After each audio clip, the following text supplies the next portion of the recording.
There are few songwriters who can genuinely be called songwriting royalty, but Joni Mitchell is one of those special few.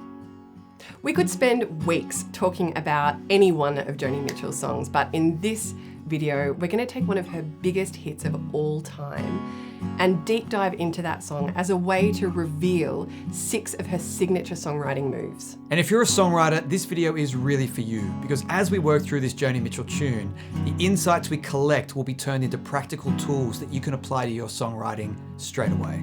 The hit song that we're going to break down in this video is the song Both Sides Now. Written in 1966 and released by Joni Mitchell on her 1969 album Clouds, the song quickly became one of her best known songs. Number 1, the intro.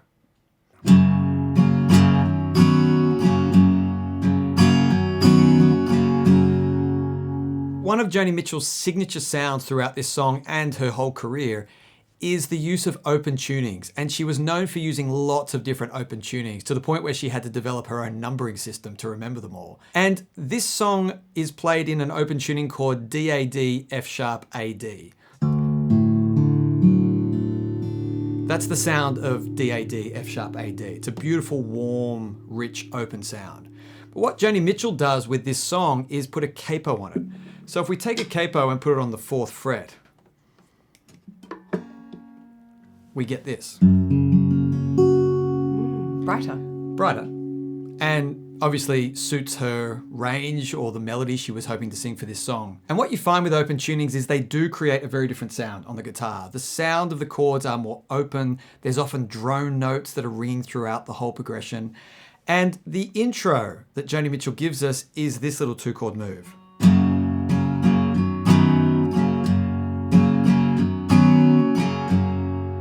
So simple, so beautiful, but it really invites us into the song, and it creates a tone and a mood that we hear throughout the whole song. As a songwriter, one of the things I love about open tunings is it's really a way to break out of familiar or habitual chord combinations. Because the shapes of the chords change, often with open tunings that actually creates an open chord strum like that, you often just need to kind of put some fingers down and start discovering new sounds and new shapes and new movements between chords that maybe you can't as quickly identify as, oh, this is a tonic chord to a 2 chord or a 4 chord to a 5 chord. It's just sound. They really do introduce not only a whole new sound, but a less familiar set of finger patterns that you suddenly have to navigate. I'm just trying to find something that sounds pretty and nice, but I can't use the bar chords that I'm used to using. I can't use the cage system of my standard tuning guitar. I'm just trying to find something that sounds pretty and warm and inviting. And if you're a songwriter who finds yourself stuck using the same chord sequences over and over again, open tunings can be the thing to break you out of that rut. Joni Mitchell used so many different open tunings, and each one is its own beautiful land to explore. And we've actually created a PDF that you can download for free that lists a whole bunch of different open tunings that she used, also with the song references so you can hear it in action inside her songs. So download that for free right now and get started experimenting with some open tunings on your guitar. Number 2, contrasting rhyme schemes. If we take a look inside the song at the rhyme scheme of just the verse sections, you can see that Joni sets up a very specific rhyme scheme. When we look at the end line rhyme, we can see rhyme between hair, air, where, and then we get the last line which doesn't rhyme. So we can actually call this an X rhyme scheme, where A is used to denote lines that rhyme with each other and X is used to denote a line that is unrhymed. Now we have exactly the same rhyme scheme when we look at the second verse. In the second verse, we get a rhyme between sun, one, and done. So even though it's a different rhyme sound than the first verse, it's the same scheme, which is to say the same pattern. Which brings us to the last line, which is essentially a repetition of the last line from the first verse, which we can often think of as a refrain line. So the line varies a little, but it's obviously a repetition of the same kind of line, the same idea. We're coming back to clouds. And it's not exactly a rhyme because it's actually the same word. It's way and way. So we think of that actually more like as an identity. It's identical. It's not a rhyme. But the important thing to note here is that we have essentially a symmetrical structure. We have AAAX and then BBBX. And that pattern is the verse pattern. Joni Mitchell then moves into the chorus and gives us a completely different pattern. And this pattern is 2 rhyming couplets, one after the other. We have now and how, recall and all. And if we were putting letters next to these, because they're new rhyme sounds, we would have CC and DD. So the chorus is giving us a new rhyme scheme. It's not just replicating what we've heard in the verses. And that's important because it creates contrast between these sections and sends the message to the listener that they are to be thought of differently and heard differently, and they serve different functions. And as a bonus, Joni Mitchell is also using something called internal line rhyme. At the very beginning of each verse structure, we see these 2 rhyming words. In the case of the first verse, it's rose and flows. And this little internal rhyme gives the whole verse a little push, a little bit of momentum right from the beginning. But Joni Mitchell sets up this pattern and then repeats it in the other verses throughout the song. So that's a nice little moment where Joni's using rhyme, but not just relying on the end line rhyme. She's actually giving us a little internal rhyme moment. Number 3, variations to the hook line. One of the most remarkable things about this song that anyone who listens to the song for the first time is really struck by is how Joni Mitchell sets up a pattern with the lyric and then uses the pattern to create variations to that last line of the chorus, which we can think of as the hook line. So the first time we hear it, we hear her really talking about clouds. She's describing clouds and she's talking about seeing clouds specifically from 2 different perspectives, from up and down, from both sides. And she delivers the hook line by saying, I really don't know clouds at all. But if we look at the second chorus and the third final chorus, she has developed the idea and replaces clouds with love and then life. So we start small with clouds and then we grow bigger to a reflection on love and finally to an absolutely massive existential reflection on life itself. But she uses the pattern she set up in that first hook line, I really don't know at all, to replace that as the plot progresses, as the idea grows in emotional and like conceptual weight. And this addresses 2 things that we hear a lot in our songwriting community. The first is, how do you get your song to feel bigger as it goes on? How do you keep people interested and engaged? This is a great example of a technique where, as Keppie said, we start with clouds, we go to love, and then we end with life. So it has this feeling of gaining weight emotionally. It feels like we're talking about more important issues as the song develops. And the second question we hear a lot is, am I allowed to change the chorus? Am I allowed to create variations on the chorus, or do I have to deliver it exactly the same way each time? This song is permission to play around with little variations on a theme. And as long as it's still recognizable as a chorus, as long as we can still tell it's the chorus, changing that one line, changing that word really has a beautiful and profound effect as the song goes on. Number 4, antithesis. Antithesis is such a great word because if we think of the idea of a thesis, which is making a statement, making a case for something, and then we go antithesis, the opposite of that case that you're making, we get the word antithesis. Antithesis. Antithesis. Antithesis. Antithesis. And this is what we see in this song on 2 levels. We see a macro interpretation of antithesis and we see a micro application of antithesis. Wowsy. Yeah. Okay. So macro antithesis. Did you ever think you would hear that phrase talking about songwriting? Nope.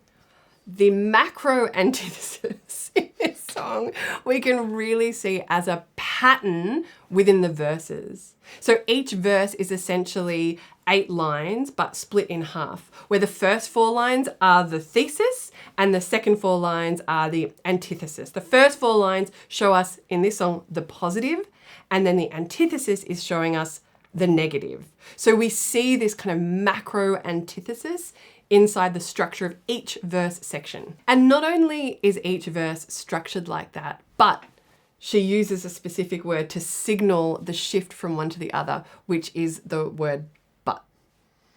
So on a macro level, we have the song titled Both Sides Now, which tells us that the theme of this song is about two different sides of a story. Then we get this structure in the verses where we get the first half of each verse stating the thesis, and then the second half giving us the antithesis. The but always appearing as the point where it flips. But we can also think of antithesis as micro, as in line by line, or just sometimes a word placed strategically to make a certain point. So in the first chorus, we get, I've looked at clouds from both sides now, from up and down, and still somehow. The up and down in this situation, following the both sides now, is giving us another little micro moment of antithesis. The up and down, just being opposites, is helping to reinforce the theme that we're hearing play out in this song. And then in the second chorus, we hear another variation on this micro antithesis technique. I've looked at love from both sides now, from give and take, and still somehow. And then in the final chorus, we get, I've looked at life from both sides now, from win and lose, and still somehow. Up, down, give, take, win, lose. All variations on the same idea of presenting the opposites. So clearly, Benny gets very excited about antithesis and using phrases like macro antithesis technique. But how do we apply this as songwriters to our own songwriting? How do we use the concept of antithesis to help us structure our own ideas and build and develop verses beyond the first verse? I think that this song gives us such a beautiful blueprint for doing that. If we take the concept of antithesis itself, we can just simply think about things that are contrasting. So let's say, for example, I'm working on a song, and I'm working on a song where the refrain line is, this body of mine has an end. It's a reflection on finitude. Is that a word? Yeah. Okay, great.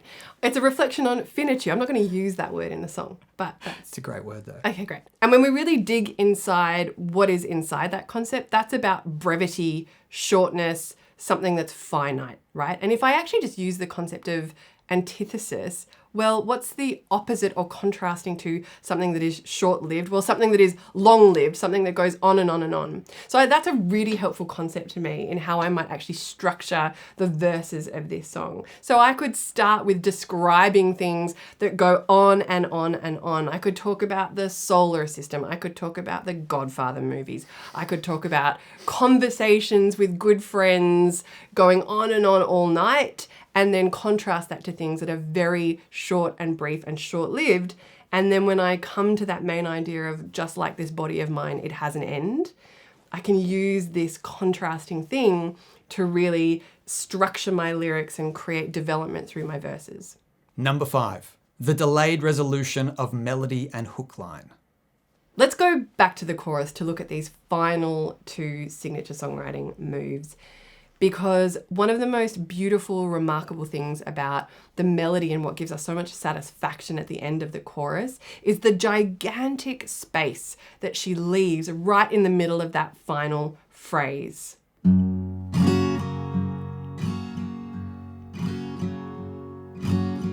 I've looked at clouds from both sides now, from up and down, and still somehow it's cloud illusions I recall. I really don't know clouds at all. It feels like an eternity. It feels like we're waiting so long for that rhyming couplet to land and to resolve. And the tension that is created in that space is an absolute feature of this song and really not something you hear very often. We often hear songwriters in such a rush to complete the couplet, and Joni Mitchell makes us wait. She makes us sit in that pause.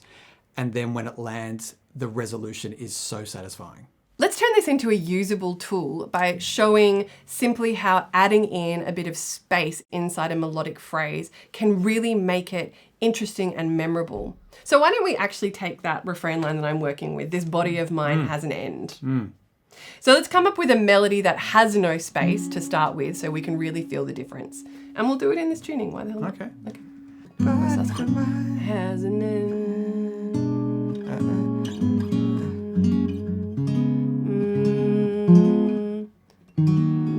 that's Body nice. and mind has an end. Go from the beginning. Let's try that. Body of mine has an end. Oh, that's nice. Oh, hey. Body and mind has an end. Yeah. 2, 3. This body of mine has an end. So let's try to rephrase it now with that space. 2, 3, 4. This body of mine has an end. Just that little delay is different. It creates a different feeling, a different mood. Yeah, it's not as dramatic as the Joni Mitchell one. Let's make it as More dramatic. dramatic. Yeah, okay, let's go. 3, 4. This body of mine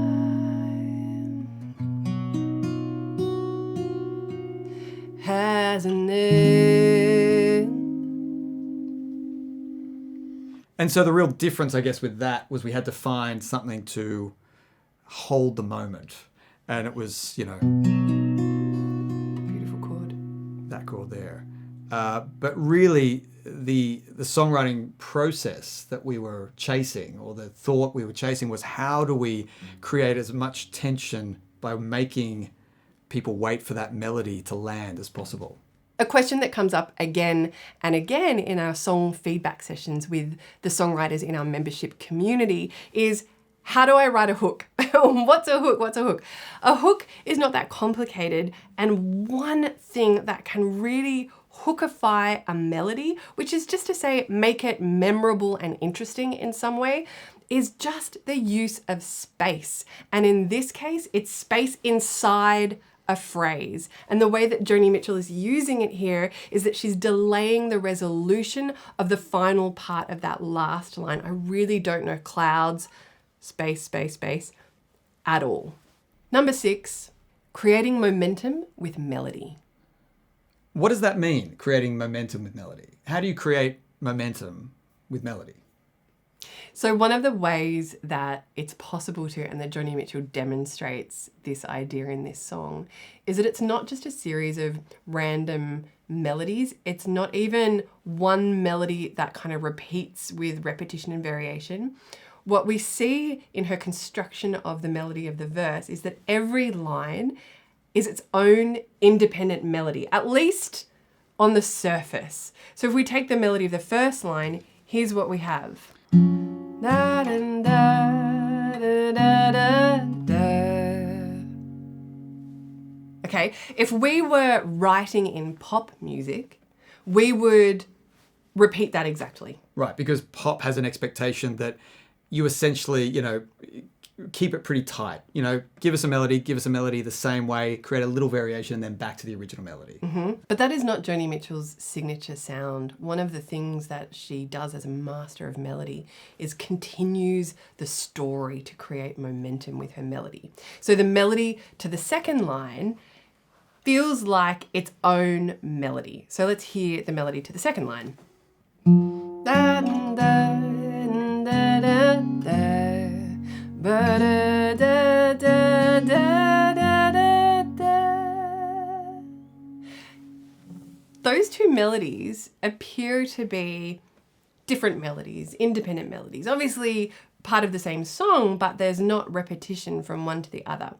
However, one of the important things to observe here is even though she's continuing the melodic story, the second melody is a response to the first melody. So where the first melody really angled down and landed on the kind of home note, the note of the key, the tonic note, the second melody is a response to that in that it goes in the opposite direction. So it's almost like a call and response relationship between line 1 and line 2. So they're different melodies, but there's a relationship between those melodies.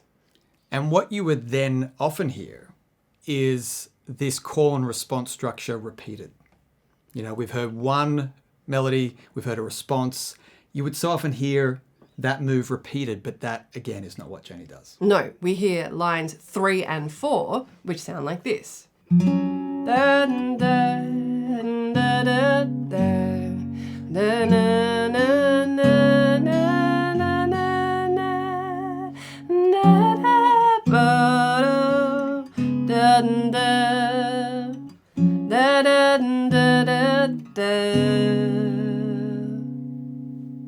Again, that third line,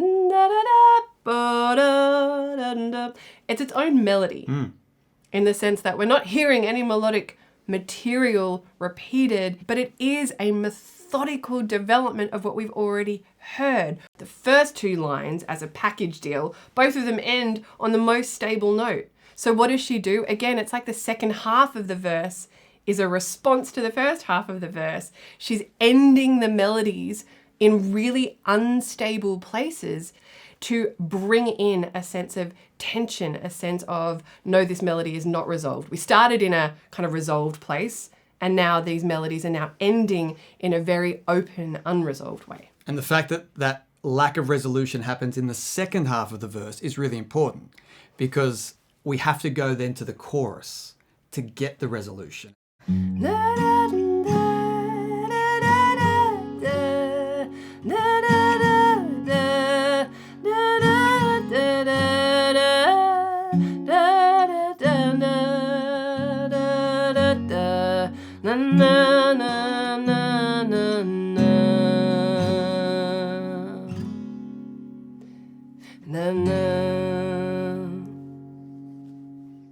One usable concept that we can take away from this as songwriters is simply about looking at the ends of our different kinds of sections and making sure that we're not ending different kinds of sections like verses and choruses with the same note or in the same way.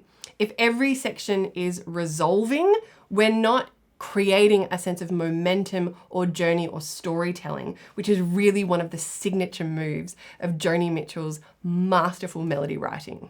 Remember to download the free PDF below of Joni Mitchell's open tunings. And if you're interested in learning about songwriting from other great songwriters, check out this video. Happy songwriting, guys.